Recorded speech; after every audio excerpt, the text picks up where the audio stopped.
I'm going to paraphrase Venerable Children.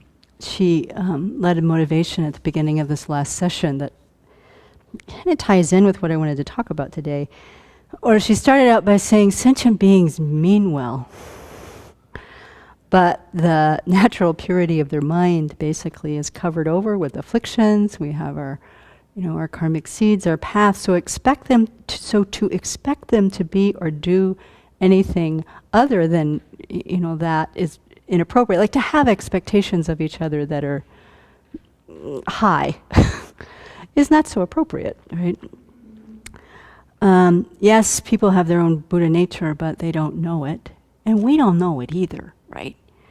So it's our job, because we want to develop that Buddha nature, to cultivate a heart that sees beings as lovable, that, recognizes their kindness, sees them as lovable, recognizes their suffering, and make a determination to overcome those afflictions or the covering over of our own Buddha nature in order to be of benefit to them.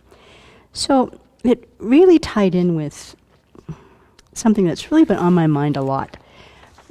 Do you recognize this face?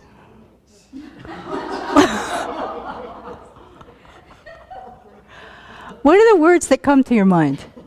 Just wig out. Bizarre. Ridiculous. Help. American. Oh, thank you. You got it. The jubilation. Oh, too bad we don't get that on camera. Anything else? You can go then a little bit farther, and then I would look at that face and say, I want to sing, and it's there, compassion. And what I see for me is we're back in the whole same old. Somebody's dear son. Oh, you guys are well trained. I mean, an embarrassment, a travesty to the nation. George W. Bush's speechwriter called him, and I want to get this quote exactly right, dangerous to democracy. So, I mean, we know this is Donald Trump, right? In case anybody didn't know that this is Donald Trump. So when I was with Venerable Jigme at her procedure the other day, waiting in the hospital waiting room, there was a New York magazine with this cover. And I couldn't resist picking it up because the headline was something about how Donald Trump is saving the nation. And I was like, what? So this guy, Frank Rich, and even, as the summer of Donald Trump came to its end, the quest to explain the billionaire's runaway clown car went into overdrive, right? So, runaway clown car. How could a crass, bigoted bully with a narcissistic personality disorder and policy views bordering on gibberish defy political gravity, blah, blah, blah, blah, and pose an existential threat to one of America's two major parties? But this guy's, Frank Rich's point of view is this. He says he has performed a public service by exposing, however crudely and at times inadvertently, the posturings of both the Republicans and the Democrats. He is making a mockery of the entire political process that may be overdue, highly warranted, and ultimately a spur to reform. Now, what's the Dharma lesson in this? Because I look at this, and I have not followed the news that much. I mean, we hear this, what he's doing just comes through the airwaves somehow.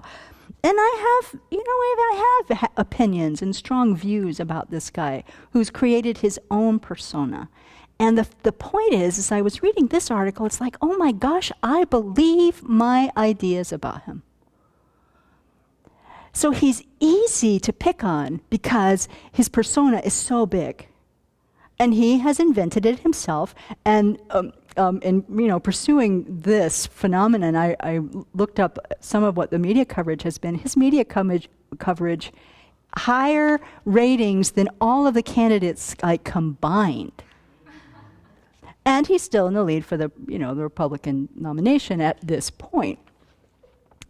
So this persona is so big that it's easy to actually take apart, right? So what is he really? What is, not who is, what is Donald Trump? Looks human to me. I think we can safely say a human being, right?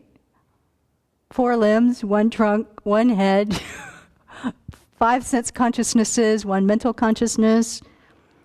He says he's worth 10 billion. Forbes says he's worth 4.4 billion.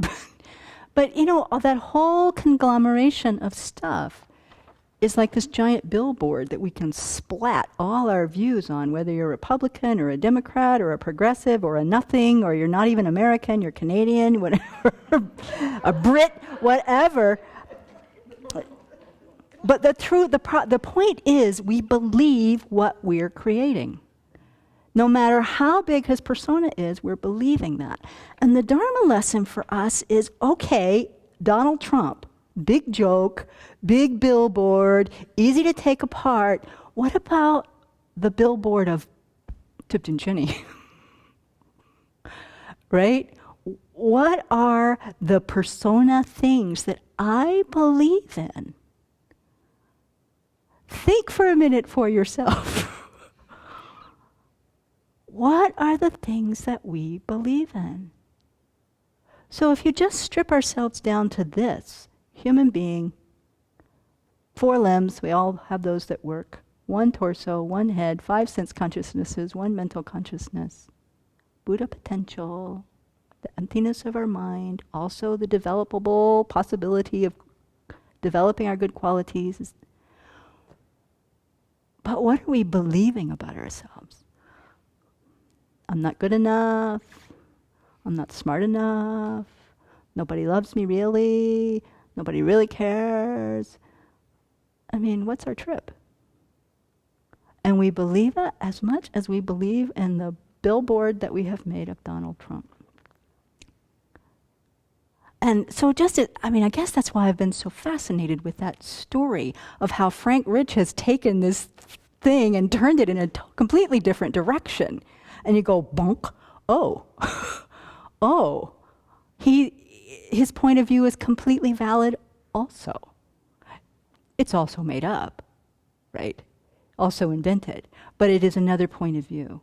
And so thinking about that in terms of ourselves, in terms of what gets in the way of us uncovering our potential, it's this huge tendency to believe in things that we ourselves invented, right? So again, with today's teaching, this paragraph that we ended with from Buddhism, One Teacher, Many Traditions, is the alternative to believing our own billboard. It's like using the Buddha as our example. He had the internal strength to follow his spiritual yearnings. Anybody here not have spiritual yearnings? What are we doing here? We know that this particular aspect is an extraordinary piece of our precious human life. And when I meditate on those 18 freedoms and fortunes that we have, I think this one is kind of the most amazing treasure right now, is to have spiritual yearning in the society that we live in right now, where this person is the leading candidate for the Republican Party. That we have spiritual yearning, honey, is amazing. Don't you think? And that we have found a place to actually exercise and nurture that spiritual yearning. Amazing. And so following the Buddha's potential, where did it go?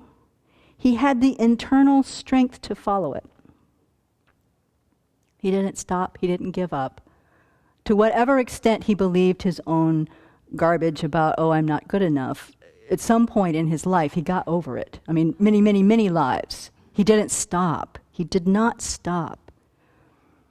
He had the confidence in the potential of the human mind that was unassailable. Unassailable. That sentence is really, incredibly inspiring. Venerable, His Holiness, the combination of you, whoever brought that about, his confidence in the potential of the human mind was unassailable. Therefore, this is what we should be believing in. Not our billboard stuff about who we think we are, which just plain isn't true. With great perseverance, he trained in serenity and insight, and he became the Buddha who could help us with our spiritual learning and lead us to that same state. So, I don't know, I'm appreciating Donald Trump, I'm appreciating Frank Rich, I'm really appreciating thinking about how I'm the same thing, And I have to say, I want to give my conclusion here, the way Frank Rich ends the article. The best news about Trump is that he is wreaking this havoc on the status quo while having no chance of ascending to the presidency. So may that relieve everyone's mind. He says, you can't win the Electoral College in 2016 by driving away women, Hispanics, blacks, and Asian Americans, no matter how large the margins you pile up in deep red states. I believe that's probably true. You can't win the Electoral College in 2016 by driving away women, Hispanics, blacks, and Asian Americans. They vote. We vote. But to use the debacle of our presidential presidential election process, to help us really deepen that and our appreciation for that spiritual yearning, and to cultivate an unassailable confidence in the development of a human mind. This is really our job, because this is what will carry us through this life and the next life and the next life and the next life, to fulfill that spiritual yearning. We don't get it with every life. It's not necessarily a part of what comes in the cat's minds, for example. We don't want to go there. It's recreating the causes for this opportunity that we want to pursue. And so with gratitude and a wish to cultivate compassion for our teacher, Donald Trump, may we become Buddhas for the benefit of all sentient beings, including Donald Trump.